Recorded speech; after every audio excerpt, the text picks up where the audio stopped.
Assalamu alaikum, men Atenen программасынын көрүүчүлөрү. Мен азыр ушул Каракулжа районунун Калпак деп, бүт жакта бүт элдерге белгилүү ушундай эс алуучу жай бар. Бул жерге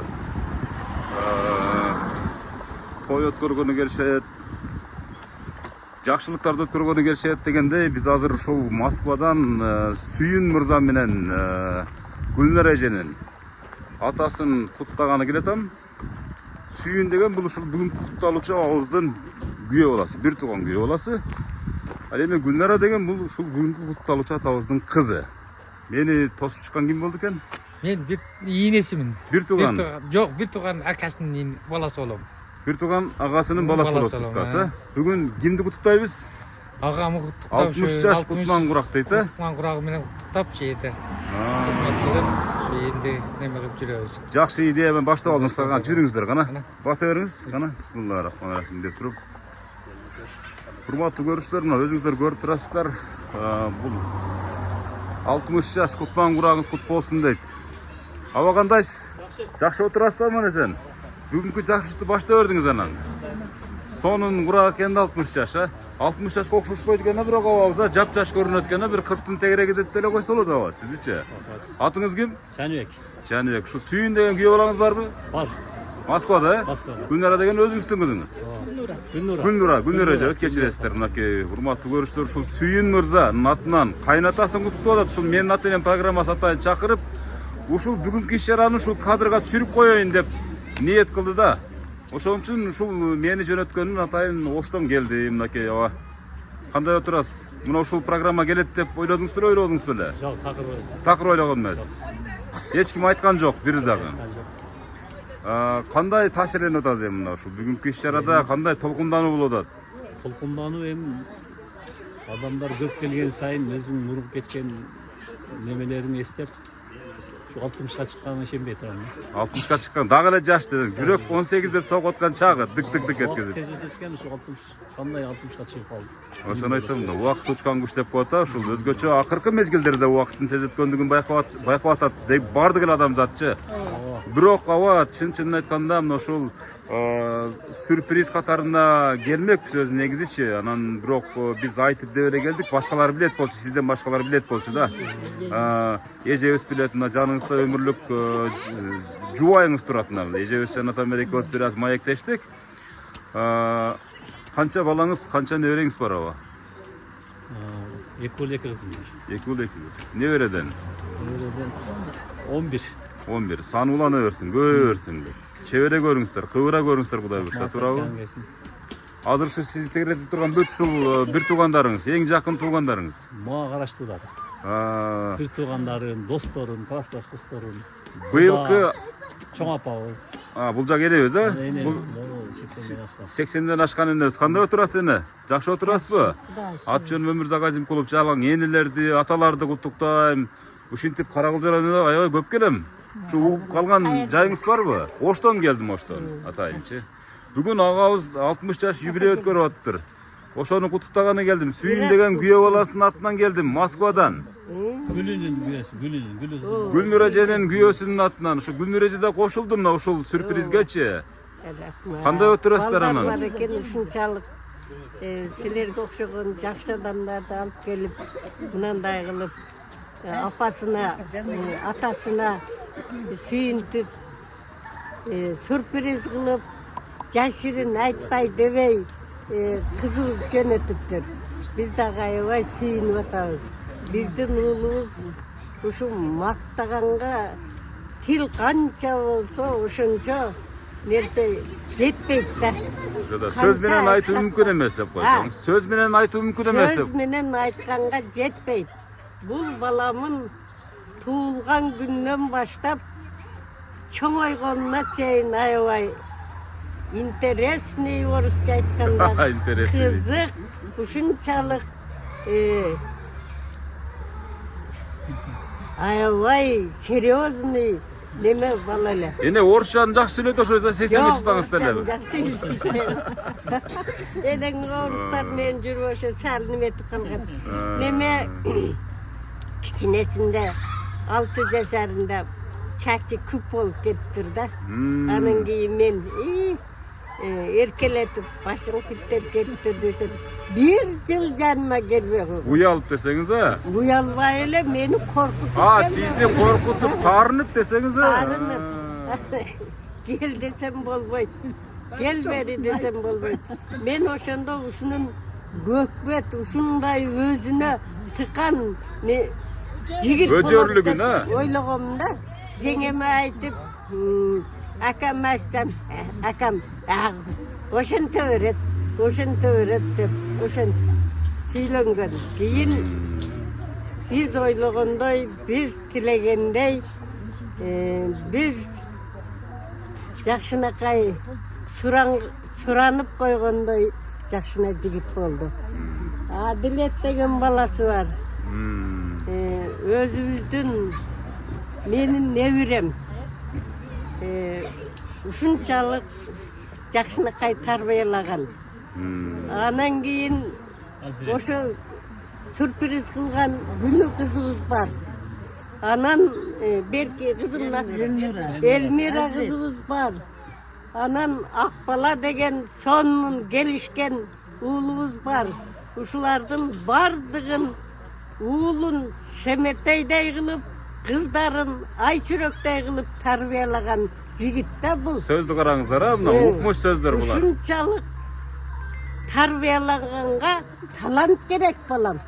Anan salbаңда эле жүрөт го кээ-бирлер. Туура айтасыз. Ушунчалык эмгекке дагы, мынандай элдик ишке дагы, жүрүш турушуна дагы, өкмөттүн ишине дагы сонун тарбиялаганда бул жигит. Ошондон жазбайсың а, өмүрүң узак болсун. Өзүң мындан тарбия алгың келет. Ошону айтам да. Устатынан шакирти кыйын чыгыптыр деген сөзгө байланыштырып атасыз дейм ошондо. Уялабыз, анча-мынча сөздү сүйлөп койгондон. Агабыз бул сөздөрдү уккан сайын жашарып барат. Жана бир аз беттеринде буручтар барлар жоголуп кетти да бул сөзүңүздү уккандан кийинчи. Өзүмүн балама өзүм суктанасыз, мындай көз тийбесин, бирок суктанасыз кадимкидей.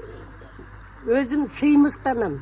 Манакей. Ушунчалык балдар. Мындан өткөн керемет сөз бар, туурабы?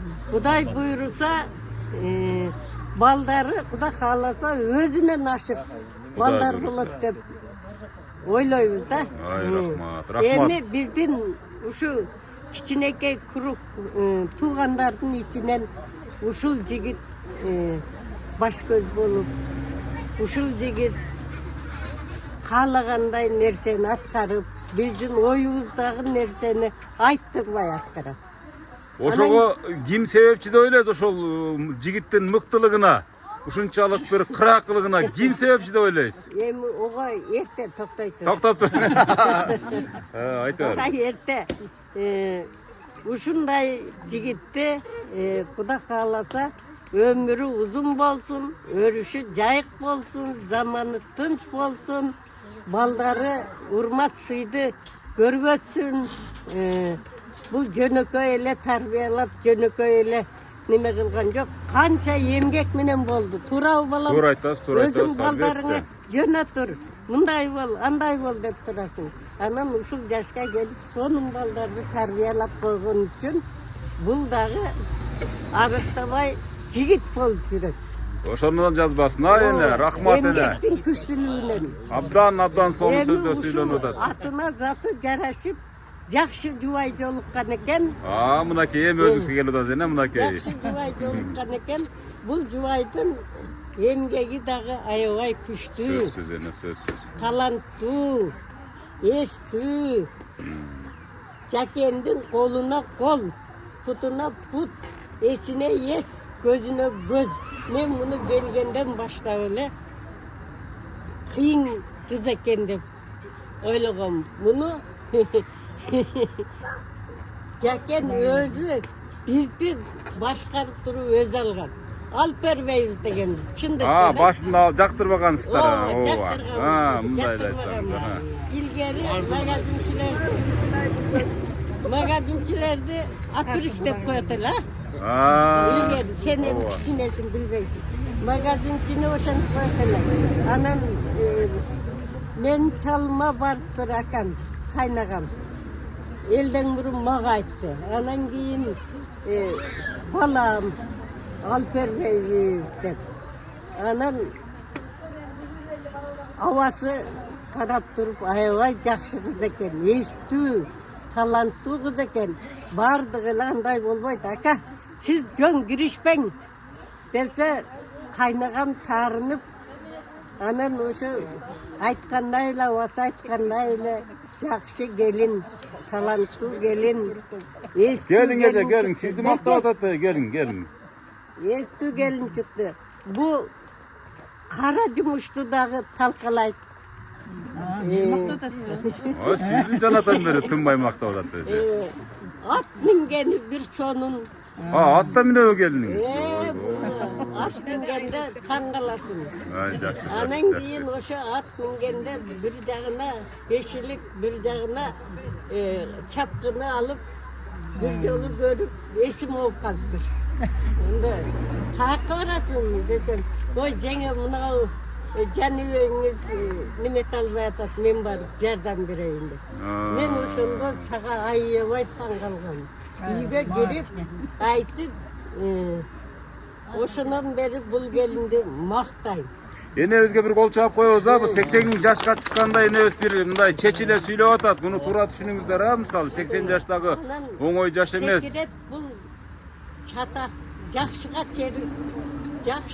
чечилген чатак деп коет. Ийгиликке чечилген чатак.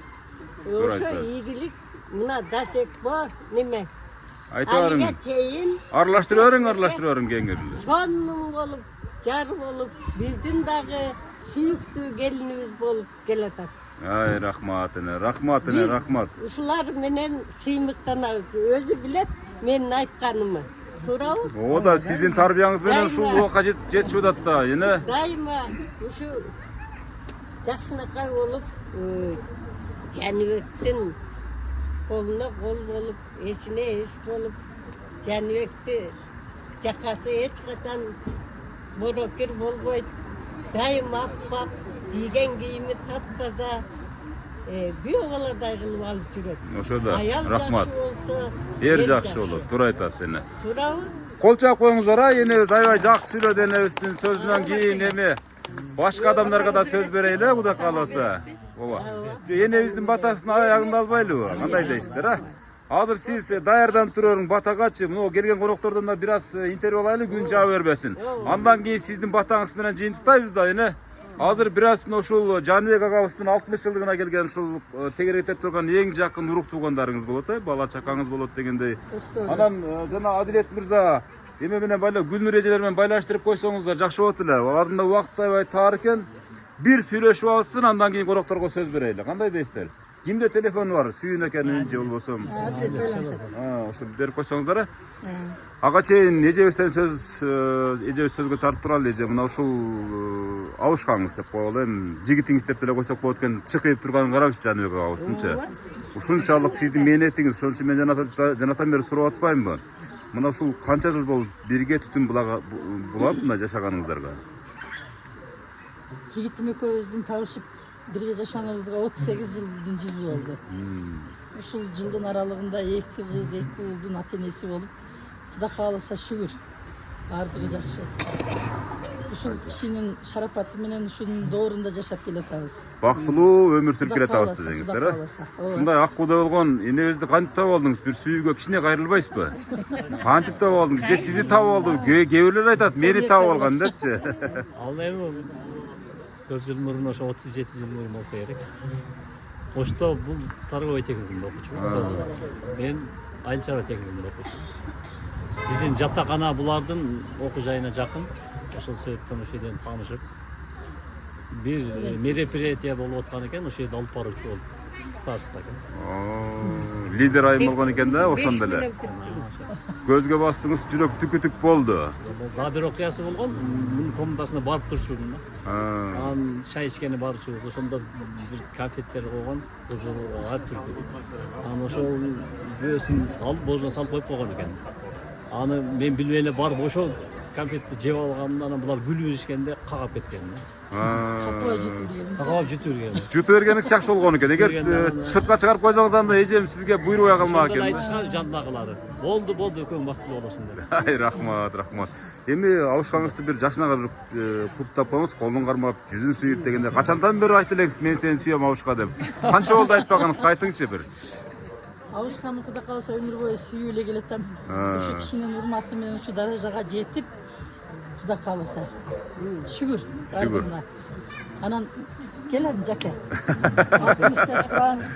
Кол чаап коебуз, бекер турбай мисалы, кичине шаңдуу. Күнү үчүн чогуу көрөлү. Ооба. Şu tuğan uruk, el jurt, tuğan mına dostlar менен ар дайым биргеликте бололу. Жакшы күндөрдө эле ушинтип жүрө берели. Куш келипсиңер силерге дагы.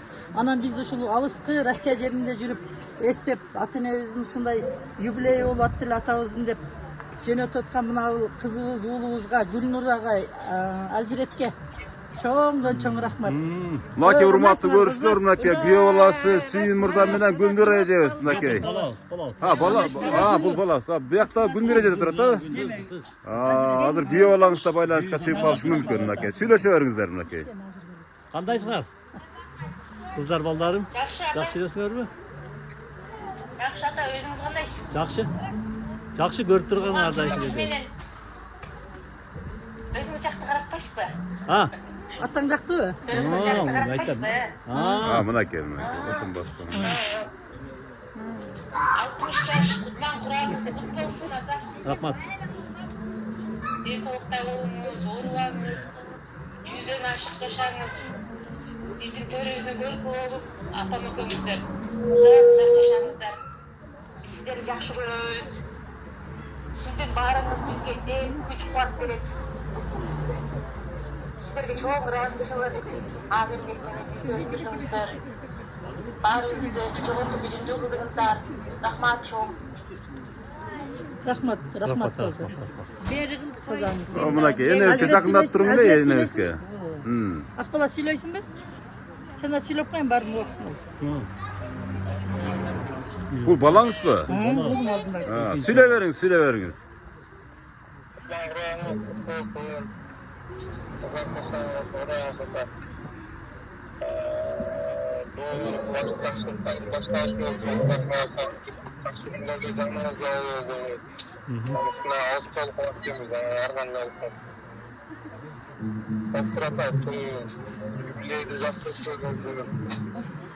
Мынакей. Тынч болгула. Болот түшүнчөсүн ашы. Мынакей урматтуу көрүүчүлөр, Гүлнур эже, мынакей тегеректи карасаңыз, чоң эле өтүп атат, бир жакшынакай болуп элечи. Караңычы, ушунчалык тууганда ороп чулгап турат. Бүгүнкү атам юбилейине келген ажемдерге, чоңапаңдарга, туугандарга, айшедериме чоң рахмат. Келген кадамыңыздарга гүл бүтсүн. Атамдын жакшылыгын бирге бөлүшүп, дайыма жанында болуңуздар. Рахмат сиздерге чоң. Бардыгыңыздарга салам айтып атам, мына Москвада мынакей бардык тууган уруктарга бардыгына ыраазычылык билдирип атат. Урматтуу көрүүчүлөр, эми мынакей москвалыктар менен сүйлөшкөндөн кийин эми кезектеп кимден баштайлы? Мына ушул абабыздан баштай берели. Мына бүгүнкү туулган күн ээсинин бир тууган агасы болосу. Ооба. Баштай бериң. Şu Janibek'in bir günkü 60 юбилей өткөрүп аткан Janibek'in bir тууган агасы болом. Men şu inim, men de 60 жашкы, men эртип эле келатат бул деле 60га чыгып калдым, мен 70ге секирип калдым. Эмини эмне калайм, менин şu ден соолук калайм. Дагы 60 жыл жашасын иним. Şu неберелерин сөйлөн ээрчитип жүрө берсин. Ден соолукта болсун. Emniyet tilese tilegen maksatına жетсин. Şu den soluğu daima uzun bolsun, arçaday, suday uzun bolsun. Айтканыңыз келсин. Кол чаап коебуз мынакей. Бир тууган агасынын сөзүнө ортоктош болдук. Андан кийинки агабызга сөз берели. Мен şu Жаке досум. Биз өзгөн Бишкек жолунда каттап, şu жаштык кезибизди ушул жолдо өткөрдүк. Убакыт ушундай зымыраган куш экен. 60 жаш кулагына келип калыптыр. Байгамбар жашына келип калыптыр досум. Бул жолдордо ысыгында да, суугунда да каттап, балдарды багам, кыздарды багам деп Көп дала эссе сулуктарда каттап жүрдү досум. Бешене тер кылып. Ушул күндөрүндө эстесем чындыгында оңой иш болбоду.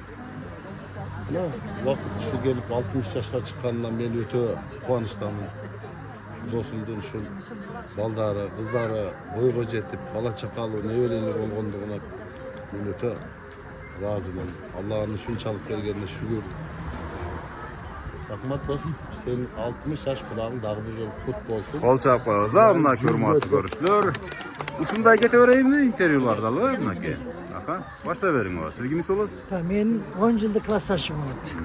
Бул жамият менен 1-класстан 10 класска чейин бирге чоңоюп, бирге өтүп, ушу өкмөттүн ишине бүтүрүп, пактага да барчубуз, баарды эметип, бул өзү мектепте эле жакшы окушу. Аябай ошон үчүн эки бала, эки кызды тарбиялап, балдар да эл кызматына жүрөт. Ашыбызда болсо биз курбандатка деп коебуз. Аябай үлгүлүү үй биле.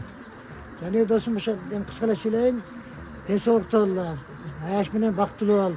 Ушундай бүгүнкү күндө ушул сүйүнүчүңөрдү биз жакшы Тең бөлүшүп дегендей. Ошо 60 жаштан кийин 70, 80, 90 жойт берсин. Өмүрүңө берсин. Кедес куттуктап коеюн. Кыска эметкенме? Кол чаап коебуз, жашынан кайып туруп коштоп турабыз. Мынакей бул тарыхый сүртүндөр. Урматтуу көрүүчүлөр, кийинки кезекти сиз айтып берет окшойсуз. Ким биякпы? Кана, келиңиздер, баштай бериңиздер. Мен дагы баягыдан бери жакшы калоо тилектер айтып атат. Ошо калоо тилектердин баарына кошулам. Жаке, кутман курагыңыз кут болсун, ден соолук берсин, замир экөөңөр тең карып, ушу балдардын жакшы сыйларын көрүп жүрө бергиле. Жүзгө чыккыла жете элешип, оорубай. Жакшы күндөрүбүздү көп өткөрдүк. Аябай эсте кала турган жакын кадыр сиңди доспуз да, биз дос жарабыз. Ооба. Баштай бериң эже. Сөздөргө кошулабыз. Жаке, 60 жаш кутман курак кут болсун. Забира досум экөөңөр тең карып дегендей, мынакей бүгүн ушу улгуздар, сон улгуздарыңар бар. Мынантип силердин үй бүлөңөрдү куттуктап, састоркон жайып, досторду, туугандарды баарын чай берип атат. Биз ушул калоо тилектердин баарына кошулабыз. Ошо 70-80 жаш кутман куракка чыга бер. Дагы бир жолу чын жүрөктөн куттуктайбыз. Рахмат. Кана, ага. Баштай бериңиз. Биз жамиятын дос болобуз, классташ досторунанбыз. Ушу кичинекейибизден бир чоңойдук. Көп нерсени көрдүк бу турмушта, жаке.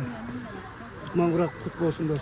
60 жаш бул азыркы мезгилдин эрер тону болуп калды. Ошон үчүн будан кийин да Кудайым ден соолук берсин, Замир экөөңөр, үй бүлөңөргө тынчылык, аманчылык болсун. Будан аркы жашоону уулдан, урмат, кыздан кызмат көрүп, ушулардын неберес баласын жетелеп, небере жетелеп, ушулардын төрүндө урмат сыйга бөлөнүп, ушуларга калоо тилегиңерди айтып жүргөнгө Кудайым насип кылсын. Экөөң ушу жакшы күндөрдү өткөзгүлө. Силерге башкача сөз айта албайм башка. Кол чаап коебуз, жакшынакай сөздөргө мисалы үчүн. Москвадан внезапно келген, келбекен. Анын мыякта бир туугандары, кудагыйлар бар. Мейли. Ошо баладан алып коюшку. Келиңиз ана жакыныраак келе бериңиз бул жакка. Москвадан келди дейт. Күйөө алып калышым. Жородосу. Атайын Москвадан келди. Урматтуу көрүүчүлөр, атайын алыстан келген конокко сөз берип коюуну суранып атышат. Бир жакшыраак куттуктоо айтып койсоңуз. Ассаламу алейкум, туугандар. Мына жакшы күн экен бүгүн. Атайын Россиядан сизге салам Путинден. Жакшы тилек. Бүгүнкү 60 жаш, курак жаш куттуктайбыз. Чын жүрөктөн үй бүлөңүзгө бакыт талай. Мына жеңем, уул кыздардын күчү менен дагы 80, 90, 100ге чыгын. Небелерди көрүп, олордун деми менен 120 чыгын жөнөкө. Мына сиз бар экенсиз, мен бар экен. Ушунча туугандарыңыз, бир туугандарыңыз бар экен. Эң бактылуу адамсыздар. Туура айтасыз. 120 чыгын, 120 келейле, үй бүлөңүз. Ооба. Азыр ошого барып калабыз, Кудай буйрса, азыркы темп менен Кудай буйрса. Жаныбек агабыз өзү 60га чыккан менен 40тын кырын көрсөтүп турбайбы? Кана эже бир-эки сөз сүйлөгөнчө калпакты кийгизебиз. сарпайып тапшырабыз. 60 жаш курагыңыз кут болсун. Жеңил экөөңүздөр тең карыңыздар, ушу балдардын үйү үчүн көрүңүздөр. Ушулардын неберелердин, чеберлердин пешенесине бар болуңуздар, төрдүн көрүп болуп жүрөңүздөр. Ушу дайыма ушу жакшылыктар болсун. Барыңыздарга ден соолук, ушул жерге келген меймандарга бактылуу кайрылык каалайм сиздерге. Ай, рахмат, урматтуу көрүүчүлөр. Россия жергесинен келген коноктордун сөзүнө ортоктош кылдык. Кана эже, сиздер кимис болосуздар? Мен ошо 60 жашка чыккан бир тууган эжеси болом. Бир тууган эжеси, мынакей. Бүгүн эми бир жүрөктөн чыккан калоо тилектер айта бериңиз эне. Сүйүндө кандай сөздү башташтырам. Туура айтасыз. Бүгүнкү юбилей кут болсун. Өмүрү узун болсун, бакты таалайлуу болсун. Замир экөө тең арып тең карысын. Кандай тилектерибиз Аллахым ушуга кабыл кылсын. Балдарын дайым сый урматына ушундай ээ болсун. Кудай кааласа мына балдар кыздары сыйлап ушинтип тойлорун өткөрүп атат, жакшылыктарын көрөт деген ушул жакшылык Кудай кааласа. Дагы мындан ары узагын дагы көргүлө. Ошо балдар кыздардын өмүрүн берсин, багын берсин, бала чакалуу болсун, өнү өссүн. Ар дайым ата энеси ушинтип сыйласын. Ата энесине балдарына ак тулпар алып берип, гүл тулпарда насип кылсын, буйрусын, ак жолтой болсун. Тилек максаттарына жетсин. Урук тууганы менен, бир туугандары менен, эли журту менен, дос чарлары менен дайым ушундай жакшылык үстүндө бирге болсун. Рахмат, эне айтпаңыз келсин, чоң рахмат. Кана эже, өзүңүз кошумчалай бериңиз. Мен бир тууган жеңес балам. Экөөңө чын ден соолук, узун өмүр.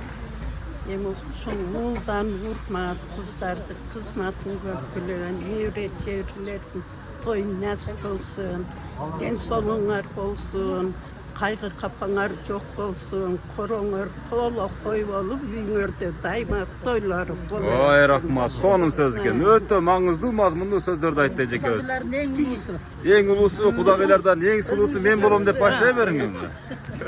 Андай және жақсы үшін бүркө кутман курагың кут болсун, ден соолугуң болсун, ушу бала чакаң күнү үчүн көрүп, ушулардын тоюнда урматсыга ээ болуп жүрөр, ар дайым. Биз эми жакшылыкка, мына жогору жакка жакшы сөздөр айтып атып, бардыгына кошулабыз, Ай, рахмат, бар болуңуздар, мынакей. Бериңиз ага. Куда биринчиден ушу Кудайга экөөңүздөр ушу ден соолук, өмүрүңүздөр узун болсун, ушу 60 жаш юбилейиңизде кут болсун. Ушулдан урмат, кыздан кызмат көрүп жүрө бериңиздер. Ар дайым эле ушундай тойлорду өткөрүп жүрөбүздөр. Кудай ушу тынч болуңуз, аман. Жалаң жакшылыктарга келиңиздер, Келиңиз эже, бир эки сөз кошуңуз. кошулабыз, урматтуу кудагыдагы той маек болсун, тоюңуздар тойлансын. 60 жаш эмес 120 чыңыңыздар. Ошондон ушундай жаш болуп жүрөңүздөр. Ден соолукта болуңуздар, оорубаңыздар, сыркабаңыздар. Жашыңыздарга жаш кошуло берсин. Ой, рахмат эже. Кана аке. Саламатсыздарбы? Ушу Жанибек менен Замира кудагыйым. Жанибек, Замира ушу экөөңөрдүн ушул тоюңар да, экөөңөрдүн ушу. Ушундай торкол тойдун көбүн өткөзө бергиле ушу. Балдарын берек кылып туруп, ушу белегиңе кут болсун. Дайым ушу жакшылыктарда минип жүрө бергиле ушу. Силерге ушу ачык асман ушу узун өмүр каалайм. Ай, рахмат. Мен деле эмедимекмин ушу. Жанибек, Замира, бүгүн кутмагың курагыңар болсун. 60 жаш марекеңер ушу болуп, ден соолугуңар тигесин, узун өмүр жашагыла, ден соолук, үйлөрүңөрдө тынчтык болсун. Ушу каалаган ой максатыңарга жеткиле. Ушу дагы бир 40 жашка чыккыла, ушу Кудайым 100 жашын сизден айырбасын. Сиз 40-ты бердиңиз, элдер 60-ты берип атат. Ана, аке. Мына Сүйүн менен Гүлнуранын апасы. Заказ бергендер. Замира. Биринчиден Кудай ден соолук берсин, өмүр берсин, ушу бала чакаңардын күнү үчүн көрүп, мындай жаштын көбүн берсин Кудай таала. Ойноп күлүп, балдардын ризкиси келип, жакшы күндөрдө жолугушуп жүрө берели. Ай, рахмат. Сүйүнүн акасы Мээринбек. Сүйүн агабыздын агасы экен, мынакей. Сизден жакшы сөз болсун. Тоюңуз маек болсун, Жанибек. Жакшылыктар болсун, дайым. Ар дайым ушундай жакшы күндөрдө жолугушуп жүрө берели. Тойлор болсун, жалаң тойлор болсун. Да, кимдер калды? Сүйлөй тургандардан барбы? Достор эми келип. Эми мындай кылайлы, урматтуу көрүүчүлөр, биз жанатан менен бул баннер тартып атабыз, 60 жаш кутлан курагыңыздар кут болсун депчи. Күндүн ачык жарыгында биз байкебиздин, ушул Жеңиш агабыздын, Жаныбек агабыздын, Замира эжебиз менен бирге өткүзүп аткан тойдун көркүнө дагы бир көрүп кошуп аткан бир белек бар, Замира эже турабы? Бул белек кимдин атынан болуп атат? Уул кыздарынын атынан, Ушул уулдар. сиздер кураган армиянын атынан, Ооба. кан жаныңыздардан чыккан балдар кыздардын атынан, мына урматтуу көрүштөр, ушул топтолгон элдин артында ак тулпар турат. Жүрүңүздөр гана. Ким күлүшүн берип, күлүштү өзүңүз болсо. Кана. Адилет мырза, келиңиз. Барыңыздар чогуу бул жака келсеңиздер, урматтуу көрүштөр, мынакей. Мына атама белек дейт. Мына ушундан өткөн бактылуулук барбы мынакей? Карабайсыздарбы? Сонун темир тулпар, келишкен тулпар, мынакей азыр мына ушу эң жакын адамдар менен ушу Жаныбек агабыз кошо келатат. Бул тулпар сизге сюрприз болду да Жаныбек ага, туурабы? Буга чейин деле тулпар минсеңиз керек, бирок мындайын биринчи жолу минип атасыз азыр, чын-чынына келгенде. Качан белек кылышты, анан кандай бир сюрприз кылды, бир эле эсте каларлык кылып туруп? Иштеге деле айткан жокмун, анан мен өзү техникада жүргөм, мындан мурун деле машинам бар болчу, минип жүргөм, жөө жүргөн эмесмин. Анан ушу жаңылайлы, сал мындай жашыңызга жараша бийигирээк отурум деп ушуну алып беришти. Мынакей болчак койбосо, агабыз гана бир ачкычын алып туруп, бир ачып туруп, бир мотордун бир үнүн угуп койбойлубу? Кандай дейсиздер мынакей? Кана жүрүңүз. Бул жактан барабыз, руль тиякта экен мынакей. Басып бериңиз, урматтуу көрүүчүлөр. Эми бул негизги белек эмес. Балдар үчүн мына ушул Жаныбек агабыз менен Замир эжебиз негизги белек. Урматтуу көрүүчүлөр. Мындай болуп турасың, сен? Урматтуу көрүүчүлөр, жаңы темир тулпар Замир эжебиз менен Жаныбек агабызга белек кылган балдар кыздарына Аллахым ыраазы болсун. Жактыбы машина? Ата. Жакты. Мынакей бардыгы мынакей. Кол чабат чаптылгандар. Мына ушундай белек ар бириңиздерге буйрусун, мынакей ар бир баладан, кыздардан болсо дагы мынакей папылдатып, кубанычында чек жок мынакей, урматтуу көрүүчүлөр. Жакшылыктарга миниңиздер. Ар дайым. Жаныбек ага, мына ушул учурдан пайдаланып айтсаңыз, мисалы, ушул жашка чейин кандай турмушту баштан кечирдиңиз? Эмне жумуш кылдыңыз? Ошого бир кызыгып сурагым келди да. Мен окуу жайды бүткөндөн кийин совхоз колхоздо бригадир агроном болуп иштеп жүрдүм. Андан кийин союз ыдырагандан кийин ушу жигитке жети бишөнөр аздык кылат деп ушу техникумда ушу техниканы башкара турган удостоверение алып, армияда танк айдап, ушудан техникага өтүп кеттим. Иш чокуна байланыштуу Ош Бишкекке 18 жыл каттым. Ушу балдарды окутам, чокутам, билимдүү болсун, наны бүтүн болсун деп ошо жумуштарды кылдым. Рейсте деле иштедим. Ач койбодуңуз, чыртык кийдирбедиңиз, бардыгын өз ордуна койдуңуз. Өзүмдүн аракетим менен, өз күчүм менен. Жеке маңдай тер менен. Маңдай тер менен, жубайым менен. Замир эже, сиз эмне иш кылдыңыз? Мугалимге окшоп турасыз. Мындай караган, бир караган адамгачы. Менин кесибим бухгалтерлик кесип эле, бирок турмуш шартка байланыштуу үйдүн эң кенжеси Жаныбек. Кайната кайненин колунда калган келин элем. Аларды менен бирге жашадык. Анан кийин ошол 30 жылдан бери байланыш бөлүмүндө. Почта байланыш бөлүмүндө эмгектенесиз дагы эле. Эмгектенип келе жатам. Ооба. Ай, азаматсыздар, мына ушул сиздердин ар бир тартылып аткан ушул сүртүм, видео тасма кийинки муунга сабак болсун деген иретте. Мына ушундан өткөн бактылуу каарылыкка жете элексиздер деп ойлойм. Себеп дегенде мына каарылыкка дагы бир нече кадам бар, бирок ага жете элек экенсиздер. Чын-чынына келгенде мына азыр тууган уруктардын тилектерин уктуңуздар, мисалы 120га чыгыңыздар деп атат да, мисалы. Демек сиздер эр ортону ушул 50 жаштачы эле азыр 60 жаш болуп калыптыр деп мына биз деле ошондой эсептейбиз азырчы.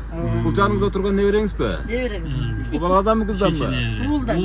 Айсулуу деген кыз бул. Айсулуу Жаныбекова. Тыныбекова коломдоду. Кийин күрөш жолунда да.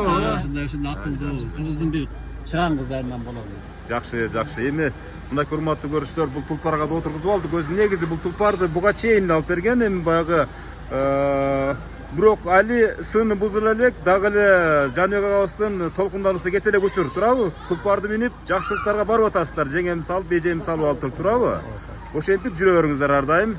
Азыр эми элдин алдына чыгып туруп дагы бир тапшырма болуп санат карасыздар, анан энебиздин батасы менен жыйынтыктайбыз. Анан тойду баштай бересиздер, Урматтуу көрүүчүлөр, мына ушундай жакшынакай тулпар өзүңүздөр көрүп атасыздар, мына. Сонун белек, сонун белек. Мындан өткөн белек барбы? Азыр сүйлөй тургандар кошулуп калдыбы, кошулбай калдыбы? Сүйлөй тургандар барбы дагы? Куттуктап айта тургандар. Келиң, бир эки сөз куттуктап сүйлөп коюңуз, ооба. Замира эжесинин чоң кызы, Жанар эжесин. Кана ата энеге болгон бир калуу тилек. Мен ушул ата энеме биринчи иреттен чоң ыраазычылыгымды билдирем. Ушул бизди жарык дүйнөгө алып келип, татыктуу тарбия берип, балалыгыбызды аябай бактылуу балалыкта чоңойткон. Бизди баардыгыбызды жогорку билимди кылып, турмуштан өз жолубузду таптырып, аябай жакшы. Ушунчалык бактылуусу ушундай адамдардын кызы болуп калганыңызга. ооба. Кана бетин жыттап, бир жытын жыттап, колун кысып, бир жакшынакай алып туруп туктап коюңчу кана. Бул жакшылыктан чыккан көз жаш, кубанычтын көз жашы. Кол чаап коебузбу мынакей. Жок, бул сүйүнүп аткандагы көз жаш. Сүйүнүп. Ооба, тура. Мынакей урматтуу көрүүчүлөр, эң чоң кыз экен, Бул биздин эң чың кызыбыз. Мынакей карабайсыздар. Балалык сезимди биринчи тартуулаган наристе деп койсоңуз болот. Эми сиз үчүн наристе да дагы буларчы, туурабы? Дагы ким калды сүйлөй тургандардан? Келиңиз эже, беракка келиңиз. Ага, сиз калдыңыз окшойт да? Бүгүн биздин юбилейда чоң майрам, ошо атамдын 60 жылдык юбилеи менен куттуктап, ушул тууган урук менен жакын адамдарыбыз менен куттуктап отурабыз. Атам жөнүндө айта кетсек, атам бизге апам экөө ушул катыктуу тарбия берди деп ойлойбуз, эмгекчилдикке үйрөттү, эң жакшы бир элдин уулу болууга үйрөттү. Атам менен апам менен биз ар дайым сыймыктанышыбыз керек. Ошол ата дагы да 60 жылдык, 70 жылдык, 100 жылдык юбилейиңиздерде ушул жакындар менен, эл журт менен бирге тосолу, ошону Кудайым насип кылсын баарыбызга. Дагы да бир жолу ата юбилейиңиз менен 60 жылдык юбилейиңиз менен куттуктайм. Ар дайым ден соолукта болуңуздар, апам экөөңүздөр. Нуризадан эки ооз сөз анан. Кандай бир эки ооз сөз. Бүгүнкү 60 жаш кутланган курагыңыз менен чын жүрөктөн куттуктайм. Апам экөөңүздөр Бактылуу болуп, ар дайым биздин маңдайыбызда жүрө бериңиздер деп сөз айтып атасыз, мисалы сөз менен жеткизиш кыйын болот негизи. ошо куттуктайм мен дагы. Ай, рахмат. Сиз кыз болосуз? Келин болосуз? Жок, туура эле кызы болосуз да ошондо, туурабы? Сиз апа дейт да ошондо, туурабы? Кана куттуктап койгула, кана. Кана куттуктайм да. Колун кармап жашына куттуктап койчу кана. Ай, азамат жигит экен. Неберелер келгиле. Куттуктап койгула, кана. Мына дагы бир кана куттуктайм деп койчу. Болду. Эсеп. Кана, кел. Куттуктайм. Айтыр. 60 жылыңыз менен. Куттуктайм. Ай, азамат. Кана. Болор. Тайта, желаю вам, чтобы исполнились все ваши мечты, чтобы вы оставались таким бодрым и хорошим человеком, чтобы смогли достать до звезд и прожили больше 100 лет, и чтобы увидели наших детей. Ой, азамат. Кана. Азамат, мынакей орусча сүйлөгөн небересинин сөзүнө ортоктош болдук. Кана. Сен балаң көрөм. Кана, кел. Жигит. Кана. Майли. Байрамыңыз. Мынакей күйөө балдары куттуктап аткан учуру, балдары куттуктап аткан учуру. Дагы барбы сүйлөй тургандардан? Сүйлөй тургандардан жок болуп кала турган болсо, кана келиңер. Бас. Мынакей кана, келиңиз. Эдейсизби? Ушу бизде ушу акам бүгүнкү 60 жыл юбилейиңиз кут болсун ака. Өмүрүңүз узун болсун. Ушу жеңем экөөңүздөр небере чеберлер жетелеп ошолордун урмат сыйына бөлөнүп, ар дайым ден соолукта жүрө бериңиздер. Ушу сиздерден алган билимиңиздерди бизге көрсөтүп, үйрөтүп, ушунча тарбия берип, сиздер дагы ушу алдыга жетелеген сиздерге чоң рахмат. Ушу ар дайым ден соолукта болуңуздар. Ай, рахмат. Мынакей урматтуу көрүүчүлөр, эми Жаныбекова бир жакшынакай бир тапшырма бар да. Бүгүн ушул бир сиздин балдар кыздарыңыз суранышты, менин атам аябай жакшынакай ырдайт депчи. Үнү да сонун дейт, өңү түсүндөй дейт, ушуну үндөрү дагычы. Ошо бир куплет ырдасаңыз, андан кийин жооп болуп коет Замира эжекебиз. Андан кийин энебиздин батасы, анан ресторанга кирип кетебиз. Ушундай тапшырмалар бар. Кана ата. Evet, yaxshilardan. Baştan ışık koyunuz. Yaxshilardan birini. Ha, mınaki estedi atabız. Bozorgon tonun eteği, bozorup tuman getebi, boto kız anlamem mınday, bozdasam ünüm, çakırsam ünüm, ımdasam ünüm cetebi. Oy yazamaz. Bulantısı var mı yok mu? Karargan tonun eteği, kararıp tuman getebi, kara kız anda men mınday, kıskıssam bilvet, ımdasam bilvet, çakırsam bilvet ekensin. Oy yazamaz. Hurmatlı görse. Canı ve Ostur şunçalık yürekten çıkan ırına ortakdoş bolduk. Bu sizinleriniz siz tüskön armiyanın gimini olup kalat Kuday buyursaçı. Baldar kızlarınız har daim alыста olou, jakында olou ugup, kusalıkların жазып turuşmakçı degen oyda olsana. Zamireje. Hem bugün ırdap beresiz atabızga, bile dese bilet dele beresiz. Hem ne dese kılasız da bugün turabı. Sizden bir jaşnaka yer bolsun. Irga daярдын батыры да. Мейли. Анда баардык эле ушу келген конокторума арнап, туугандарга арнап. Мен бүгүн баарыңарга баргым келди деген ырды берип келетмин. Мен бүгүн баарыңарга баргым келди. Кучактап жаныңарда болгум келди. Кучактап жүрөгүмө кысып алып, ey, кусалык сагынчымды айткым келди. Кусалык сагынчымды айткым келди. Mınake son ırlar, mınake bu ırlar, bu sütündör bir gün gelet mi? Baldar kızları misali $1.000.000 da satılıp oyturgan bir gün gelet mi şu eleslerdiçe? Oşon üçün har bir bala kız bolovu, misali nevere olovu, tayatası atasın sүйүнкөнгө mildettүү bul Peygamberimizdin osiyati bar turabı. Atene razallahu razı deyip. Oşogo mına uşul tasmany, uşul tasmada kalıp kalsın degen şu Sүйүн mırza tilekке karşı baylanış alбай atabız bizçe. Бирок кызыңыз менен байланыштуу ошо күйөө балаңызга дагы бир жакшынакай ыраазычылык айтып койсоңуздар дагы жакшы болот мисалы. Кечиресиздер. Жезден эми байланышка чыкты. Мынакей мен азыр эле Сүйүн мырза сизди айтып аттым эле байланыша албай атабыз депчи. Мына менин кашымда сиздин атаңыз, кайнатаңыз дебей турайын. Себеп дегенде ушунчалык жакшы көрөрүңүздү айттыңыз. Мына ушул сөздү мына ушул адамдарга айтсаңыздар кана. Бул жакты каратып коюңуздар. Карап турат. Айта бериңиз жезде. Başlay veriniz. Suyun ağa başlay veriniz.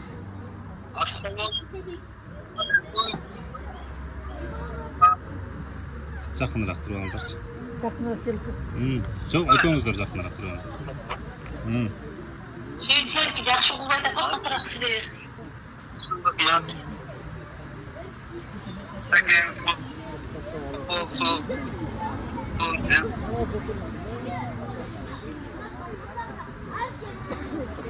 Связь жақшы болуп атат. Рахмат. Айтқаным келсін.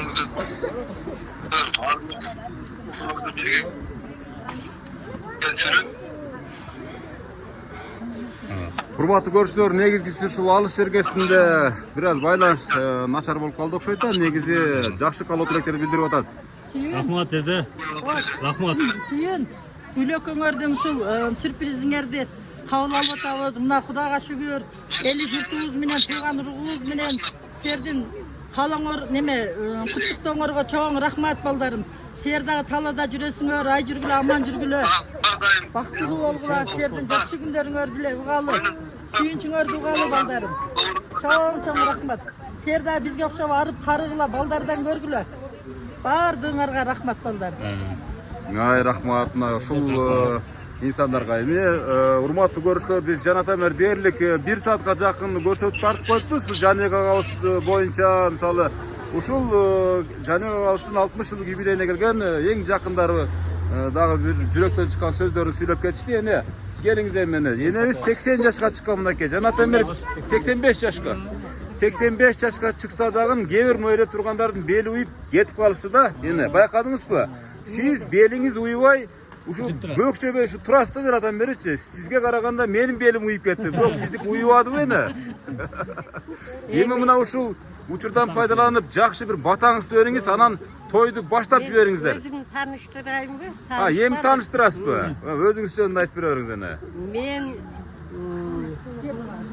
ömür boyu 3 ele жерде иштедим. Биринчи чалым аспирантурага кеткенде кайната кайнем колунда иштедим 4 жыл мугалим болуп. Экинчи немеде иштедим.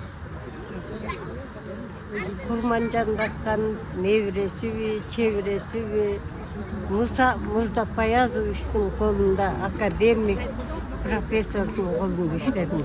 Научный сотрудник болуп.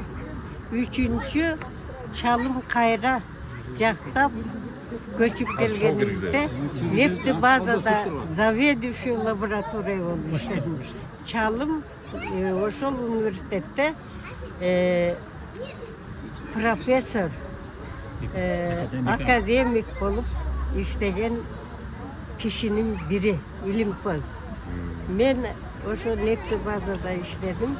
Чалым экөөбүз 58 жыл жашадык. 6 балабыз болду. Анан акчы 82-де кайтып кетти. Эми мына ал кайтса мындай сонун үкалары, балдары жакшынакай болуп, бир тууган болуп, балдарым болуп, небирем болуп, жакшынакай ызат сыйдын арасында жүрөм. Ana эми ушул адамдарга бир жакшы батаңызды бериңиз эне. Улум, мен буга не калайм?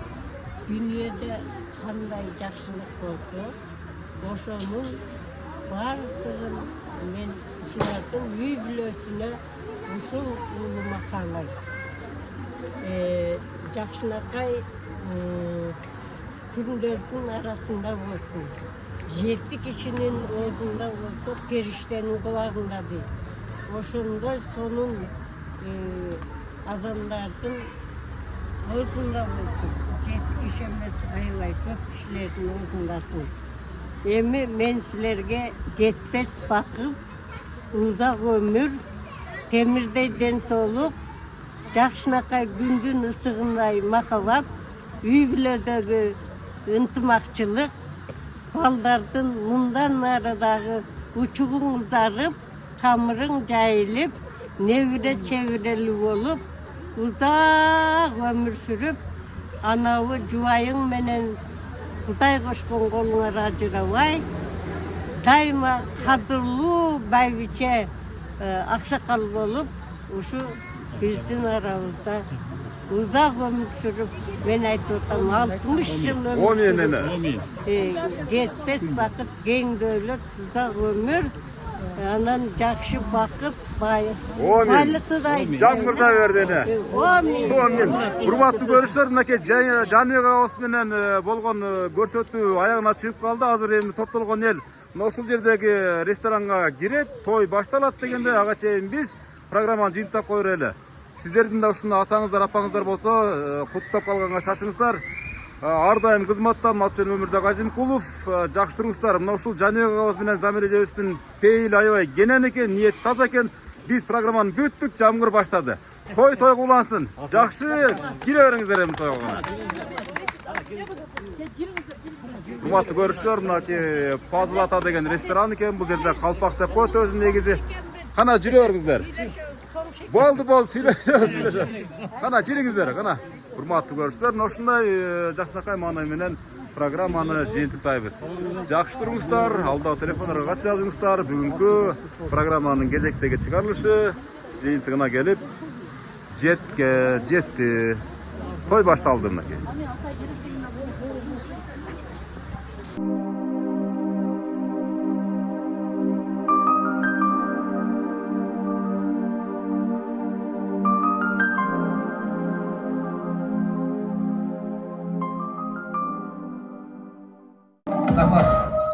Assalamu alaikum mehmanlar, arabаңыздар эме эшик кабарайы жакшы. Бүгүнкү той эненин маанайына тойго келген коноктордун маанайы андан да жакшы делет. бүгүнкү 60 жылдык юбилейга баардыгыңыздарга кош келипсиздер. Ассаламу алейкум, арабаңыздар. Рахмат. Жаныбек агабыз менен өзгөчө Самир эжебиз бир дастаркандын четинен туз насип кылып сиздер менен биздердин башыбыздарды бириктирип турат туугандар. Эми мүмкүн болсо отурган жерден эле бир колчак колдоп койсоңуздар, той элерин куттуктап алалы. Жаныбек агабыз менен Самир эжебизди бүгүнкү кечебизге тосуп алалы. Жакшылыктын жарчысы, маданият кызматкери Бегайым Чапаркулованын уштосунда тосуп алыңыздар. Менин атам эң жакшы адам.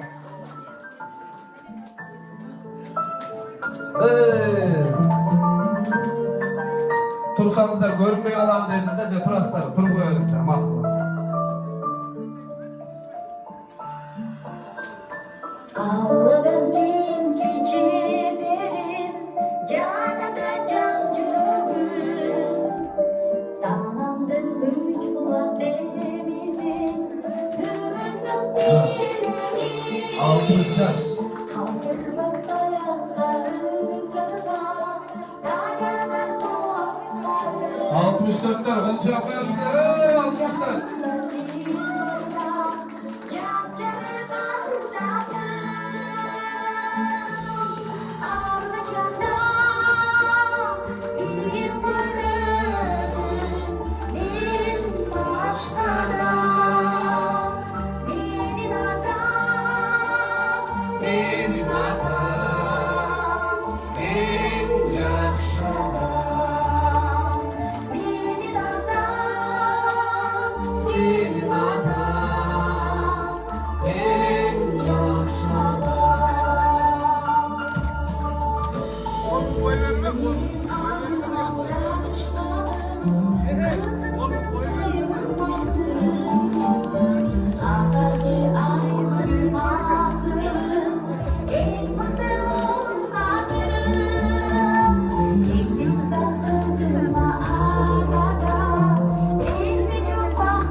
Benim atam, canım atam, en mıhtam. Benim apam, Zamir apam, en sulu adam, en yakşı adam. Cami dökündeyle olduğunuzları etmeyelim sesini. Orada almışlar. Gelin bu adamlar. Karan devreleri. Жаныбек агабыз менен Самир эжебиздин 2 уулу 2 кызы бар туугандар, өзгөчө 11 неберенин атасы, 11 неберенин чоң энеси, чоң атасы, таят атайынелер боло турматулар. Эми атка таңдын батарга түн болот, учкан куштун конор чайы болот, ар бир нерсенин башы болот, аягы болот демекчи. Бүгүнкү кечебизди ачып берип койсоңуздар, андан соң биз дагы бир туугандардан кезек беребиз, андан сиздерге уруксат беребиз. Албетте бүгүнкү той ээсине берели, 60 жылдык мааракенин ээси Жаныбек ага келгиз. Assalamu alaikum. Bizden kadrolu konuklar, dostlar, klaslaş dostlar, жақсы sandaşlar, bir tuğanlar, Құда-құдағилар, бүтін жақсы мен, жақсы көрген адамдарым, жақсы sandaşlar eкен. Бүгінгі 60 жылдық юбилейге қош келдіңіз. Мен не демекшімін, şu 60 жылды белгілеп, артымызға bir yıl çayып қарап, уақыттың tez өткөнүнө инанып отурабыз. Şu кечээги жаш балдарым бүгүн антип Тайме, Таята, Чоңата, Чоңене болуп илгери 60 жаштагылар чоң көрүнчү эле. Заманына жараша азыр алып барушулар айтып аткандай 40 жашты элестетким келип турат. Дене баарыбыз ошентип арыбайлы, şu балдарыбыздын ушундай чоңойткон күндөрүбүздү ошондо кантип ошолорду окутуп чогуткандарды ошолордун ыраатын ушинтип көрүп жүрө берели. Бүгүнкү тойго куш келипсиңер, жакшы отуруп, өзүңөрдүн үйүңөрдөй отуруп тойду кыздырып, классташтар силер үчүн той. Туугандар, чоң рахмат, коштоп калыңыз. Эми Жаныбек агабыздын жакасына картып, уул кыздарды соп-солуу болуп неберелерди багып чоңойтуп келаткан биздин жеңебизге да көрөлү, абжат. Өтө эле айтыңыз, андан соң апаларга да көрөлү. Şu birinci кезекте kuş gelipsizler. Mına bugünkü bizden yaşlılığımızda teң bölüşüp oturgan kayınjurtum, kuda söğüktür, dostlar, eşler, bardığınızlar şu kuş gelipsizler demeçimin. Bizden atabızdan 60 yıllık yubileyim bugün mına kuda kalsa sizlerin aldığınızlarda belgilep oturabız. Uşul geçede jakşı manayda oturup bizden jakşılığımızda teң bölüşüp ketіңіздер. Biz uşul tilekleşpiz. Bardığınızlara jakşı manay kalmayın. Uşul aytkan kabul tilekler, jakşı tileklerдин бардыгы şu биздин үйгө кабыл болсун, жуксун. Men ошону каалайм. Дагы бир катыш келишти. Рахмат. Замира эжеме канча балаңыз бар? 2 uul 2 kızım var. 4 ökün ha? 5 balаңыз бар. Эң чоң балаңызды унутуп калдыңыз. Жаныбек агасы эң чоң балаңыз болот да көрдүңүз.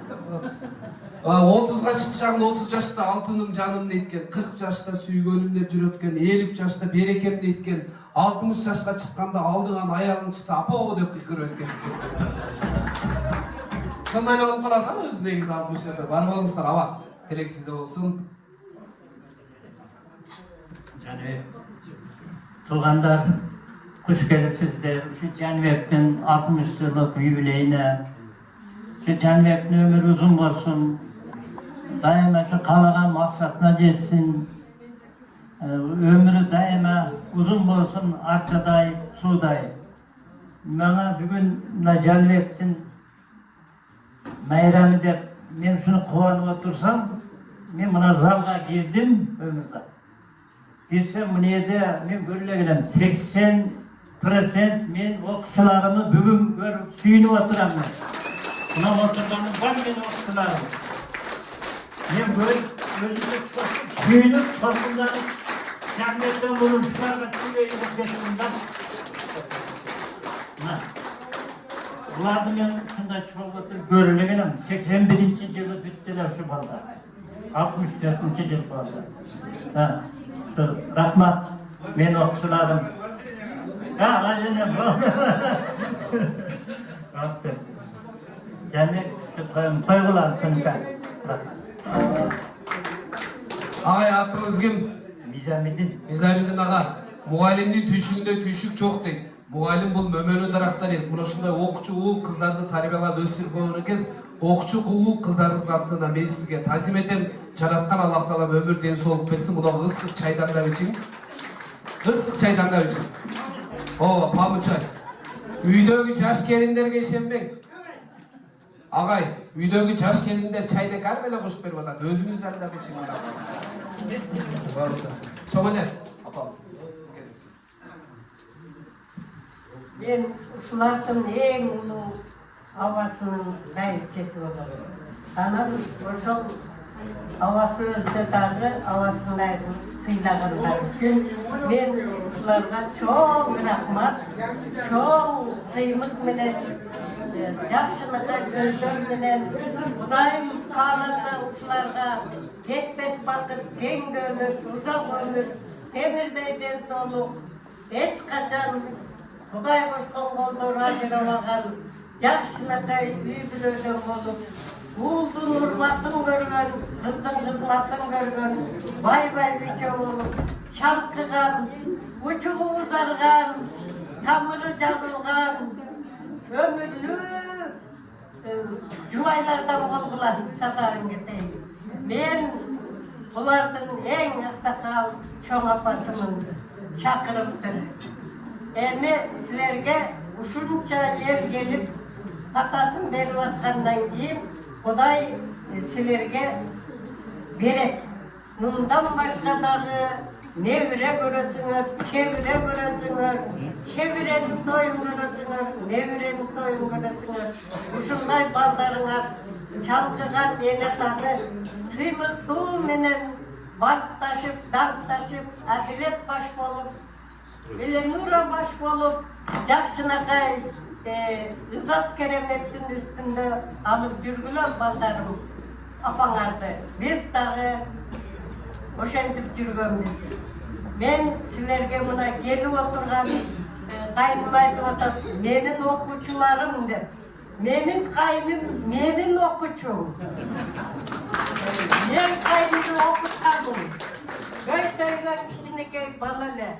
Oşo mezgilde okutup, jakşına kaygılıp tarbiyalap, okuğa dağı mına özüm girgizgem. Oşol okunu kütüp, jakşınakay juvaylı olup, biz menen teň ösüp, teň garıp kele jatan. Janibek bolsa, ol mezgilde jiji bolçu. Anam, mınavu turgan tuğanlar, ayabay ынтымақ, jakşınakay. Men karısam da sizlerde kız dep dileyim.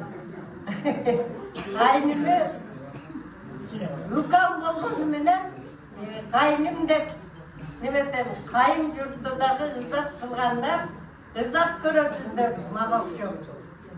80'den assaňardagı jakşynakay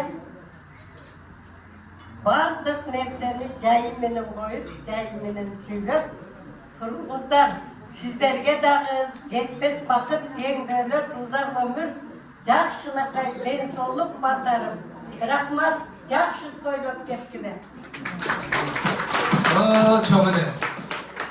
Ağayın sizin okucunuz. Ben jana sizlerge termuz berdim go. Ağaylar eşigiler. Oşo termuzdu oçurup dep işletti. Bir gün siz çaydandan. Çok önemli bir çaydandan. Gelgisi çıkar. Hadi, Samira. Hadi. 60 yaş nasıl kılsın, bunday yaşın daha bir yaşıyorlar. Şu Samira kumur tengarılar. Abdullu Bayraviçi oğlular. Şu mallar kımızların rahatsın görgülür. Daim şu jakşılığın bölüp, süydüğün bölüşüp, nevre çetelep, nevre süyüp, kuda kalasa, nevre, çevre, kıvranı boluna su içken yıkılayın, nasıl kılsın sizlerle. Oşo nevre çevresinden koyun görgülür. Kanday tileğine olsa sizlerge bağırdığı Kudayım kabul olsun. Şunca gelen adamların bağırdığı hatası kabul olsun, sizlerge buyurup nasip kılsın. Her daim şu çaşındır olurlar. Bunu olanlar bağırız, eli cürüksün, sıylap gelenizler için bağırdığınızlarına rahmat, ve solukta olurlar. Rahmat. Ben hormatly mehmanlar, bugün gecenizi açıklayıp jaralayız. Janibek ağabeyimiz kaytarız, Janibek ağa 70'ge çıkıp yaşаңыз, жылқының етін ашаңыз. 80'ge çıkıp yaşаңыз, selkinin етін ашаңыз. Buyursa 90'ga çıkıp yaşаңыз, toktunun етін ашаңыз. 100'ge çıkkanda, bunu şunday tuğanlar menen aman bolunuz. 110, 120'ga çıkkanda bar bolunuz. 150'ge çıkkanda bilbem elinde olsanız aşağı bolunuz. Al canına jol bere almayızlar. Rahmat. Бар болуңуздар, бүгүнкү кечеңизди мына ушинтип ачыктап жарыялайбыз. Белегиңиздерди тапшырып койсоңуздар, куттуктап койсоңуздар дагы болот. Ана урматтуу жакшылар дагы бир жолу кош келипсиздер. Рахмат. Баягы берип койдуңуздарбы? Жакшы болупту. Тойда да ушундай кылсаңыздар, башка тойлорго барганда да алдын ала берип коюп. Рахмат. Apama rahmat, apa rahmat. Allah razı olsun. Ömrünüz uzun olsun.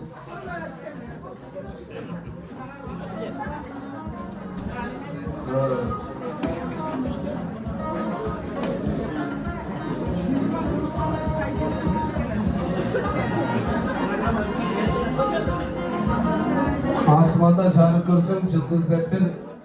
Düğünün yüzünde akapak giyse kırgız deptir diyen akapak şişiyorsun başımda da olup.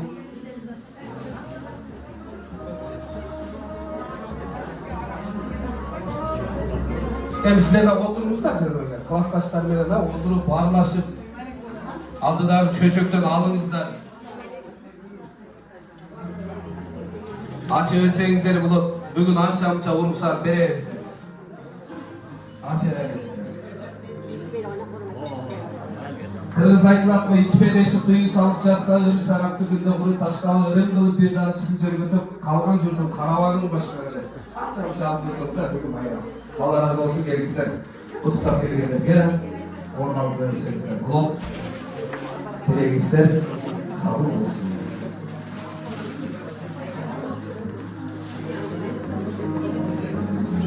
Rahmat.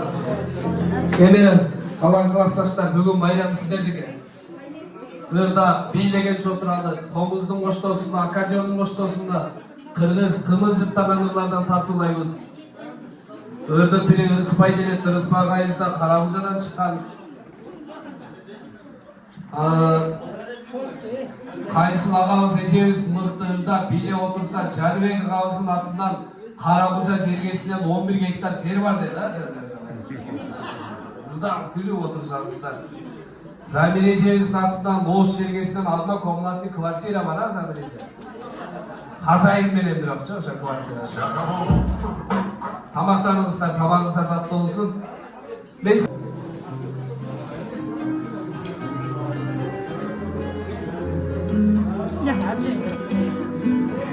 Rahmat. Kurbatlılar tabağınızlar tatlı olsun, göğünüzler şartlı olsun. Her biriniz evlerinizde yaşlılık, oylar olsun diye. Ayştağız beren Ayştağız'ın bu tutak geri oturgan bizden özgöçü ırçılar var. Kırgız Respublikası Madaratlı Bırtınız var geri yaşlılıkta jarçısı Regayin Jamarkon'la geleceğiz. Kolumuzun boşluğunda Fatılay Koçağı'nızda kalan. Kırgız Respublikası Madaratlı Bırtınız var geri bizim kurulmaya ayımız. Biz kurulmaya ayda ikinci rüspay yapıyoruz. Kurulmaya ayımızda talıysa Karamurjanın kolunu, Akacıo'nun boşluğunda Bırtırday. Rüspay ayımızda yıllarının cengi yüzü, Bırtırda kanırların cengi solgun. Elbette Ayştayşı'da senin muhtar, Kırgız Regayin Jamarkon'la olamaz. Mikrofonun çoğu da Zoyla ona veririz ha. Umut Kuşat'ın öğretisi. Gel.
Kayda gittin sen benim yüreğimden yakın gitme.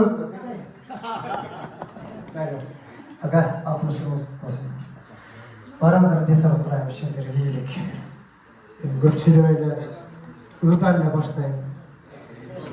Anda orada bir sıvı kadırttın. Akkular seni sağlar evlerin. Güldesine.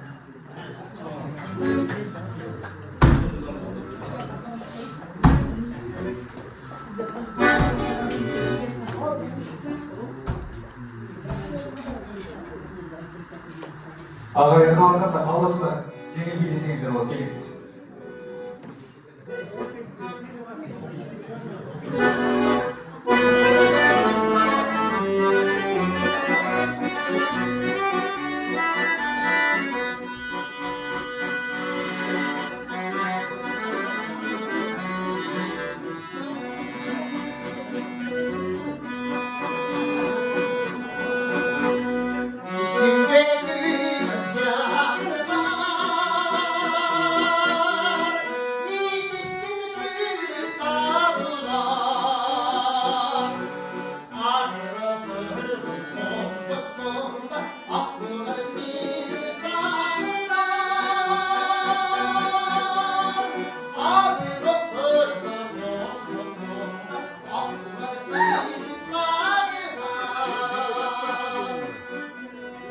Eşlerik olmasın.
Ағайынға отыра болса дейміз.